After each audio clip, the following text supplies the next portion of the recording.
Si vous regardez cette vidéo, c'est très probablement que vous êtes agent de la fonction publique et qu'on vient de vous notifier une mutation. Sachez que cette mutation peut être contestée sous certaines conditions. En effet, dans la plupart des cas, on va vous présenter cette mutation comme étant une mutation dans l'intérêt du service. La mutation dans l'intérêt du service, c'est une mesure d'organisation des services et en soi, cette mutation ne peut pas être contestée devant le tribunal administratif malgré une idée trop répandue. Vous allez me dire, mais alors, quel est l'objet de cette vidéo et on ne peut rien faire.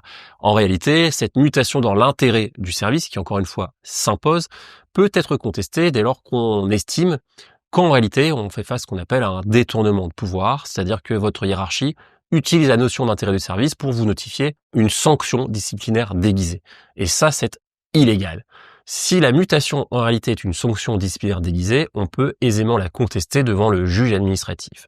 Pourquoi ? Parce qu'une sanction disciplinaire déguisée est une sanction disciplinaire et qui dit sanction disciplinaire dit des droits pour les agents de la fonction publique. On peut vous muter à un titre de sanction, mais dans ce cas-là, vous disposez de garanties qui sont le droit de la défense et le contradictoire.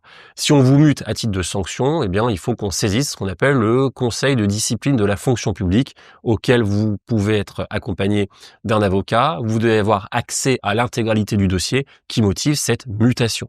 C'est-à-dire que votre employeur doit expliquer noir sur blanc pourquoi est-ce qu'il vous mute, les raisons pour lesquelles vous êtes muté, si ce sont des litiges conflictuels avec vos collègues, vos subordonnés ou vos supérieurs hiérarchiques, et qu'on estime que vous avez commis une faute et donc on va vous muter pour vous sanctionner. C'est un processus disciplinaire et donc conseil de discipline puis arrêté de sanction disciplinaire qui peut être contesté devant le tribunal administratif en référé ou au fond pour demander l'annulation.